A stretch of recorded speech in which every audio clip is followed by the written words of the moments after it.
Bro, what do you think the best part of a game day experience is in Fayetteville, Arkansas on a Saturday this upcoming fall? Well, the best part is getting a win. Being able to fill the stadium and get a win, and getting everybody back out there. Y'all were talking about it earlier, doing the hog walk. I always enjoyed that. Running to the A, into a full crowd, and then seeing everybody tailgate. When you pull those buses in and you see that, and that's great for recruiting. It's great to pick up, the spirits of everybody on the football team, and kind of let them know, how much you're behind them, because you have a lot of people that last year they didn't get to experience that, and you're going to really help that recruiting if you can fill those stadiums and be able to win. Yeah. Brett, one of the other questions that we asked our listeners this morning, some replied with the recliner. You've gotten a chance to step your feet inside of Donald W. Reynolds Razorback Stadium as a player, but now from a different perspective, a different vantage point, what's the best seat to watch and spectate an Arkansas Razorback game? Well, I love sitting in the stands. I've sat in the stands, the box, and obviously on the field. I can see it from every angle point. I love the box because you can see the TV replay a lot easier if you in close plays. But I love watching games from the field. I love being able to stand down there and see it kind of everything develop. I know that there's some people that like the end zone shot where they can kind of see it as the coach's camera on film, where they can see everything develop, run and play, a hole open up. So it just kind of is a personal preference.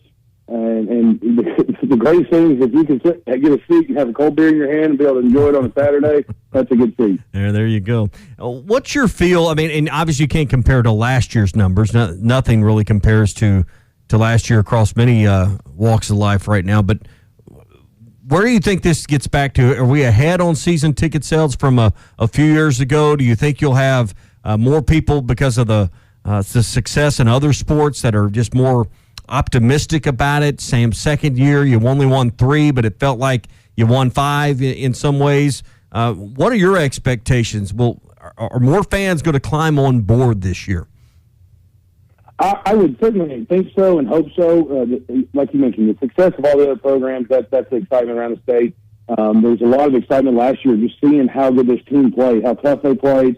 There wasn't a lot of people that gave them a chance to win a single SEC game. And we went out there and competed. And that's what Arkansas fans want. They want to see you compete, and they want to see you have a chance to win. And so I think that all that brings an excitement in, and we should have, an early excitement to try to reload on these season tickets to support our team. And I think there'll be a good number of people, and we've heard from some of them already in this conversation, that they'll buy season tickets to assure that they get a decent seat for the Texas game, because that's the game they want to go to. That's the game they've circled on the schedule. I think a lot of people have, but they don't want to be left with what's available general admission or just upper deck corners or kind of what's out there. So I think there's been some people just bought season tickets solely to go to the Texas game this year.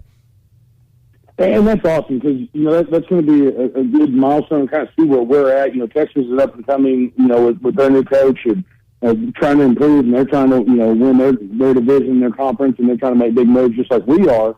I wouldn't say we're necessarily trying to win our conference. I think that's a goal, but reality is we've got a lot of improvements to do on the field.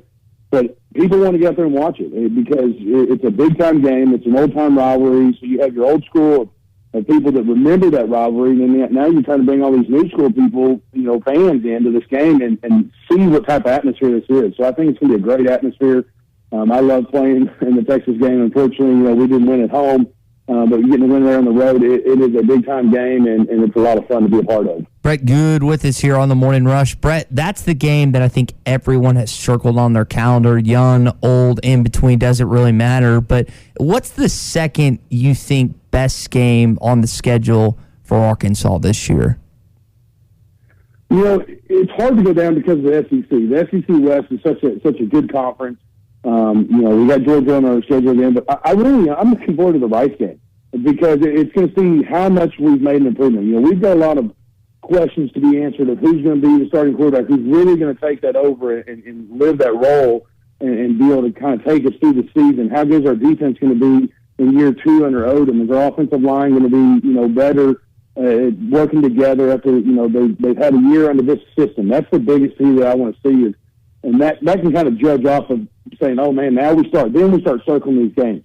Because if we go out there and we play really good against Rice and we compete against Texas and have a chance to win, and hopefully we do win, that changes the mindset of the whole, a lot of fans. I think you'll have a lot more people buying more, trying to get more tickets, and it'll change the atmosphere of saying, okay, we got a chance to, compete in the West this year, even more so than we did last year, and that's exciting. Brett, I think one of the tie that binds part of that is the cohesion between the players and coaches, and they've seemed to have bought into what Sam Pittman is trying to establish here. Now, I don't know if it's necessarily going to affect it this year, but name and likeness, we talked about earlier, NBC Sports reporting that some players might make six figures, some up to $500,000 because agents trying to get them to sign on early. How is the relationship dynamic going to change between a college football, college basketball, college baseball player and their head coach when this comes down the pipe? It's going to be very interesting because that relationship has already changed with the transfer portal where, kids are like, you can't tell me what to do, I'm going to transfer, and then they do. I was actually talking to another guy who's a huge OU fan about this and talking, your quarterback. Obviously, that he's the star of your team, he's the leader. If you got a good team, it's your quarterback. Well, they're going to make a lot of money. So they better be buying that offensive line some presence. And, you're going to get some lookout blocks. You hope that there's not going to be something along the line where, on the gambling aspect, that somebody would throw a game because they don't get paid anything, and then all of a sudden they get something under the table for that aspect of it. So it's going to be an interesting kind of – they're going to have to work through a lot of things because of the transfer portal, because of that attitude issue, and getting everybody kind of a little bit of something, because there's going to be a lot of players who get their feelings hurt that are, very valuable to our team that aren't getting anything. So it's going to be interesting as they move forward with this. Is this going to be as big a deal as some fans fear? Because we've had several texts, not even called, but text this morning about this could be the beginning of the end of college football that, as we know it. I just don't think it's going to have the impact that some of these reports are, I think, overblowing to this point. Yes, you may have one or two or a handful of players making significant money, but Brett, in my estimation, I just don't think most of these players, particularly coming out of high school, early on in their careers, are going to be able to command significant dollars with any kind of marketing agreement. If they make any significant money, it's going to be on their social media status that they've created for themselves.